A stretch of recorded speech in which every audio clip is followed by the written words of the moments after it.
하나님의 말씀 함께 보겠습니다. 갈라디아서 5장 22절로 24절까지의 말씀 같이 함께 읽도록 하겠습니다. 갈라디아서 5장 22절로 24절입니다.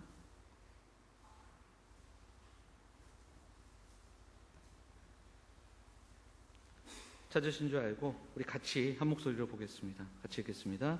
오직 성령의 열매는 사랑과 희락과 화평과 오래 참음과 자비와 양선과 충성과 온유와 절제니 이 같은 것을 금지할 법이 없느니라. 그리스도 예수의 사람들은 육체와 함께 그 정욕과 탐심을 십자가에 못 박았느니라. 아멘. 할렐루야. 점심 맛있게 드셨습니까? 오늘따라 또 더 맛있죠? 여름인데 매주마다 봉사하시는 분들 너무 감사하고요. 수고 너무 많으십니다. 너무 우리 구역별로 돌아가면서 이렇게 식사를 준비하는 게 참 쉬운 일이 아닌데 정말 감사드리고, 또 그로 인해 많은 이들이 함께 기쁘고 또 행복한 시간들이었기에 더욱더 감사드립니다. 자, 우리 한 번만 더 인사 좀 하지요. 우리 양옆에 계신 분들, 앞에 계신 분들 인사할 때 샬롬으로 인사하겠습니다. 샬롬 인사할까요?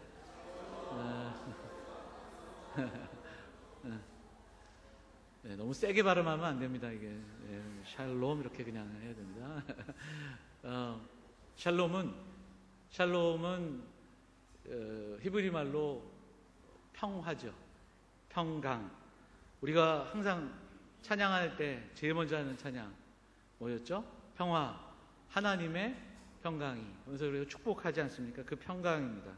그래서 한글 성경으로 번역될 때는 되게 많이 다양하게 번역돼요. 평안, 평강, 평화, 또 화평, 뭐 이렇게 번역되는데 다 같은 뜻과 같은 말이겠죠.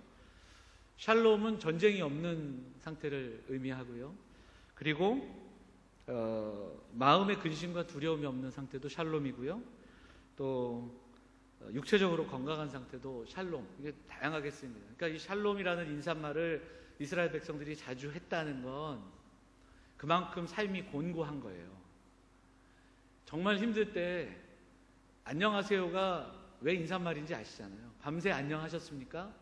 밤새 안녕하지 못하는 시대에 그게 인사가 되는 거고요. 옛날에는 밥을 제때 못 먹던 때에는 식사는 하셨습니까? 이게 인사잖아요.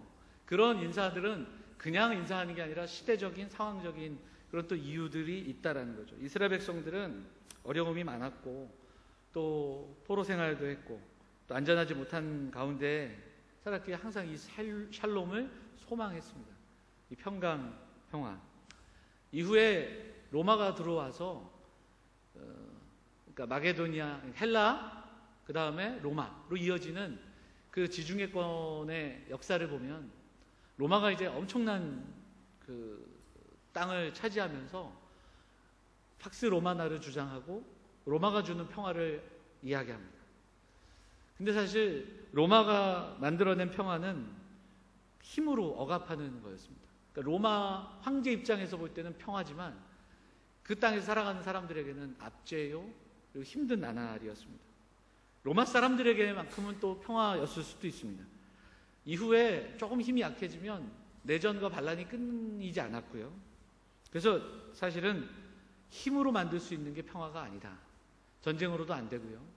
또 사람과 사람 사이의 관계도 힘으로 굴복시킬 수 없습니다. 물론 굴복이 있을 수 있고 또 무릎 꿇칠 수는 있지만 진정한 평화를 만들어낼 수는 없습니다. 자금의 상황, 우리도 계속 기도하고 있지만 우리나라가 경험하고 있는 지금 이 시대의 모습도 좀 우리가 기도해야 할 것은 하나님이 주시는 평화, 하나님이 주시는 평강을 구하며 간절히 기도해야 할 때인 줄 믿습니다. 참 많은 나라들이 있습니다. 나라들이 자기의 이익을 구하고 자기 나라의 유익을 위해 그렇게 열강들이 이렇게 살아가는 때에, 이때에 이 나라가 정말 하나가 돼서 어렵고 힘든 위기들을 좀 잘 극복할 수 있도록, 견뎌낼 수 있도록, 그래서 가장 좋은 길로 또 인도받을 수 있도록 여러분들 우리가 좀 기도해야 됩니다. 이 한반도 땅을 위해서 또 기도해야 됩니다. 우리나라는 어떤 나라입니까? 종전국입니까? 아닙니까? 휴전국이죠. 종전선언이 안 된 나라입니다. 이 땅의 평화를 위해서도 냉전의 어떤 해방, 그래서 우리가 정말 평화로운 그 꿈들을 꾸면서 우리 다음 세대들에게 정말 이 평화가 이어질 수 있기를 소망하면서 기도해야 됩니다. 자, 이 나라 이야기는 이 정도로 하고 여러분의 삶은 어떻습니까? 자, 여러분 샬롬 하십니까? 여러분 평안하세요? 다들 표정이 정말 많은 표정들을 갖고 있어서 제가 무슨 답을 하시는지를 모르겠는데, 참 평안하기 쉽지 않은 시대를 살아갑니다. 사람들은 다 자기들 이익대로 모여 이익을 추구하는 세상을 살아가고 있고요. 그리고 또 그러므로 말미암아 세상은 점점 이익 중심으로 충돌하고 이익을 만들어내기 위해 나뉘어지고 폭력이 정당화되고 불법이 정당화되는 시대를 우리가 살아가고 있습니다. 복음을 가지고 살아가는 것, 그것이 참 쉽지 않은 때를 살아갑니다. 그래서 참 우리가 평안하기가 힘든 시대의 사람들이 저와 여러분이라는 것을 좀 보게 됩니다. 그런데 성경이 말하는 화평과 샬롬은 우리가 추구하고 우리가 바라는 것보다 더 큰 화평입니다. 그리고 더 큰 샬롬입니다. 우리가 정말 샬롬하던 때가 있었습니다. 그때는 언제냐? 에덴 동산에서 살아갈 때입니다. 그때는 먼저 하나님과 샬롬했습니다. 하나님과 함께 하나님께서 만드신 그 땅 가운데 평화를 누렸고, 그런데 죄로 인해 그 하나님과의 화목함이 깨졌습니다. 그리고 우리는 에덴 동산에서 나와 추방당하여서 또 에덴 동산 밖에서 살아가는 사람들, 하나님과의 관계만이 깨어진 것이 아니라 창세기를 보면 그로 인해 아담과 하와의 관계가 깨어지고 그 이후의 역사 속에서는 사람과 사람의 관계가 깨어지고 형제가 살인하고 그리고 또 관계의 깨어짐들을 계속해서 봅니다. 그리고 나서 사람들은 바벨탑이라는 것을 쌓고 그리고 그것으로 인해서 하나가 되기를 원했지만 그로 인해 종족 간의 갈등이 시작이 되고요. 나뉘어지게 됩니다. 우리가 살아가는 삶은 진정한 샬롬을 잃어버린 엔샬롬의 땅을 살아가고 있는 겁니다. 성경은 그 엔샬롬을 샬롬으로 바꾸신 분이 예수님이라 분명히 우리에게 말씀합니다. 우리가 믿는 예수 그리스도는 이 땅에 오셔서 십자가를 지시고 하나님과 우리의 사이를 화목케 하셨습니다. 히브리서 보면 직접 제물이 되시고 대제사장이 되셔서 매년, 그리고 우리가 빈번하게 드려야 했던 그 제사를 단번에 드리신 분이 예수 그리스도이십니다. 성경은 그 이야기를 끊임없이 들려줍니다. 우리가 받은 구원은 천국 가는 티켓을 주신 것으로 끝나는 것이 아니라 하나님과의 화평, 그리고 우리 안에 진정한 화평을 경험하도록 예수 그리스도께서 그 길이 되어주신 겁니다. 몇 구절만 성경 읽고 우리가 좀 성경 말씀을 통해서 좀 보죠. 골로새서 1장 20절 말씀 같이 읽어보겠습니다. 같이 읽어볼까요? 같이 읽겠습니다. 시작. 그의 십자가의 피로 화평을 이루사 만물 곧 땅에 있는 것들이나 하늘에 있는 것들이 그로 말미암아 자기와 화목하게 되기를 기뻐하심이라. 아멘. 하나님께서 작정하셨습니다.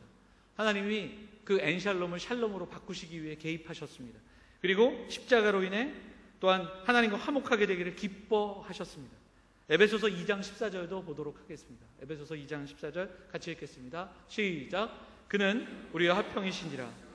둘로 하나를 만드사 원수된 것 곧 중간에 막힌 담을 자기 육체로 하시고 또 십자가로 이 둘을 한 몸으로 하나님과 화목하게 하려 하심이라. 아멘. 예수님은 평강의 왕으로 이 땅에 오셨습니다. 그리고 예수님께서 그 평강을 우리에게 주시기 위해 십자가를 지시고 그 막힌 담을 허셨습니다. 성소와 지성소를 가르고 있던 그 장막이 갈라지는 그 사건을 통해 우리는 또 이 이야기를 나눌 수 있습니다. 그래서 그 은혜의 보좌 앞으로 이제는 대제사장만이 갈 수 있던 그 길을 예수께서 내어주셔서 우리는 은혜의 보좌 앞으로 언제든지 담대히 구하며 나아갈 수 있도록 그 길이 되어주셨다. 그렇게 말씀하고 있는 겁니다. 사랑하는 여러분, 복음으로 이루어지는 평화, 그것이 진정한 평화입니다. 그리고 우리가 장차 이 땅 가운데서 누리게 될, 하나님 나라 가운데 누리게 될 진정한 평화인 줄 믿으시기를 바랍니다. 그 예수 그리스도로 말미암아 우리에게 주시는 평화, 그 예수님으로 말미암아 하나님과 친밀한 관계로 우리를 불러주신 그 하나님의 은혜를 우리는 기억해야 됩니다. 자, 한 구절 더 보겠습니다. 요한복음 14장 27절입니다. 자, 같이 읽어볼까요? 같이 읽겠습니다. 시작. 평안을 너희에게 끼치노니 곧 나의 평안을 너희에게 주노라. 내가 너희에게 주는 것은 세상이 주는 것과 같지 아니하니라. 너희는 마음에 근심하지도 말고 두려워하지도 말라. 제자들에게 말씀하셨습니다. 내가 너희에게 평안을 주도록 하겠다. 세상이 주는 것과는 다른 평화, 그 평화를 너희에게 주노라. 로마가 주는 힘과 의지로 얻을 수 있는 평안이 아니라, 그리고 지금 읽은 27절인데 나중에 한번 26절에 보시면 그 평화를 주시기 위해 성령께서 우리를 깨닫게 하십니다.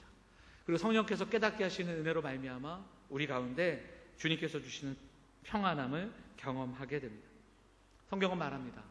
평안, 평화, 평강은 내 의지로 되는 것이 아닙니다.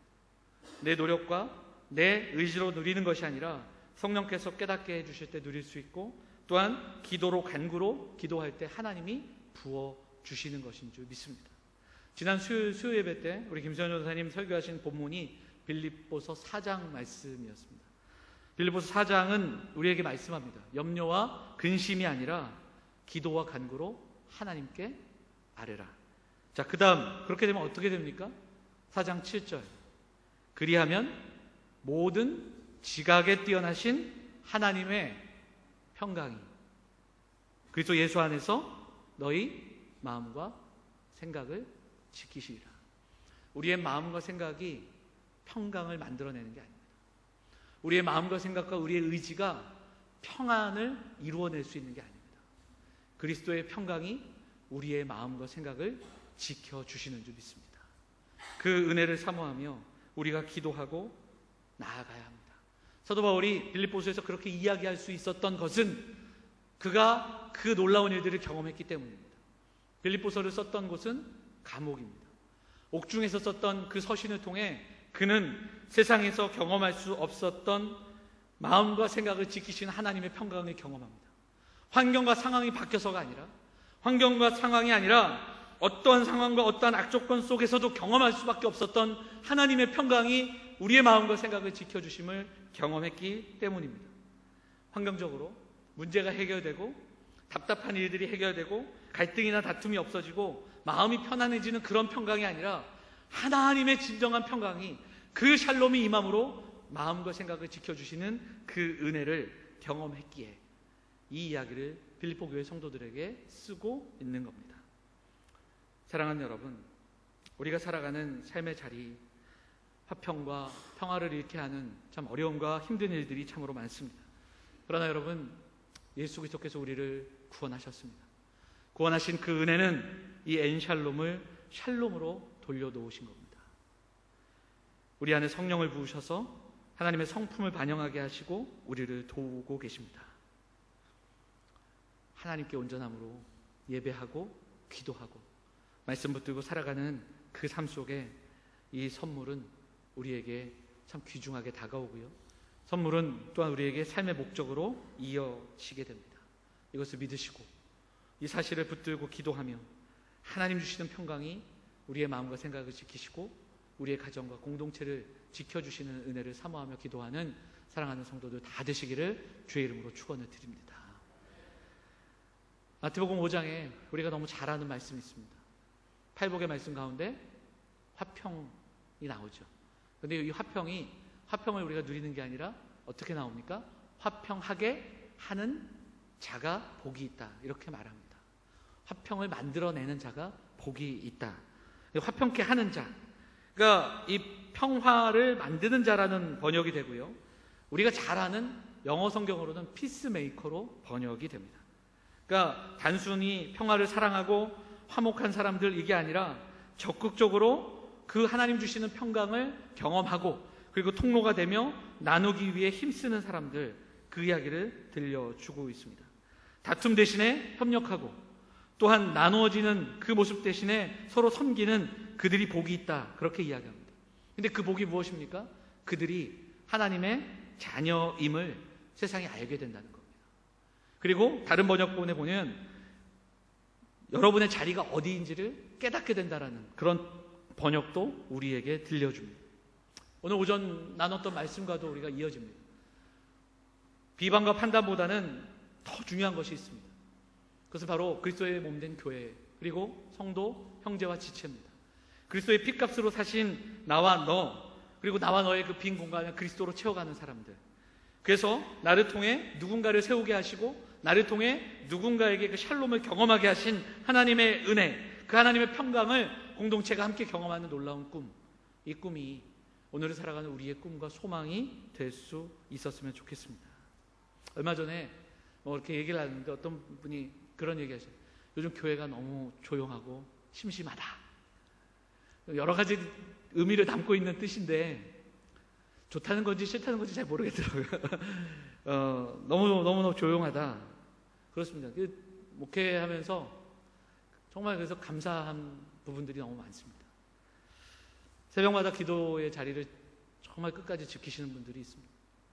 그분들이 너무 감사하고, 그리고 오늘도 얘기 들었는데 주일이면 중보기도로 기도해 주시는 우리 중보기도 팀이 있어서 제가 너무 감사합니다. 또 오늘 또 많이 모이셨다고 저에게 누군가가 얘기해 주셔서 또 많이 모이셔서 더 제가 힘이 됐던 것 같습니다.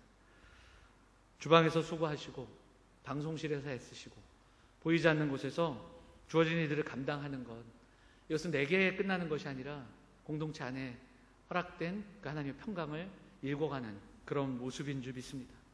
수련회 갔더니 정말 애쓰고 수고하는 교사들의 모습, 그리고 함께 하시는 분들의 모습, 그걸 통해서 또 그 하나님의 평강이 우리 학생들 또 우리 연심령들에게도 경험되어진 줄 믿습니다. 또한 우리 장로님들께도 감사하고 우리 중직자들에게도 감사합니다. 크고 작은 일에 마음을 모아주는 것이 참 쉽지 않은데 그것이 너무너무 감사하죠. 그런데 우리는 기억해야 됩니다. 우리가 애쓰고 수고하며 읽어가지만 결국에 그리스도의 평강이 우리의 마음과 생각을 지켜주시는 겁니다. 그리스도의 평강이 우리의 공동체를 지키시고 그리스도의 평강이 우리의 가정을 지켜주시는 겁니다. 나를 위해 십자가 지신 예수 그리스도, 그분의 피와 그분의 눈물과 그분의 사랑이 우리를 지켜주시는 줄 믿습니다. 이것을 기억하며 예배해야 합니다.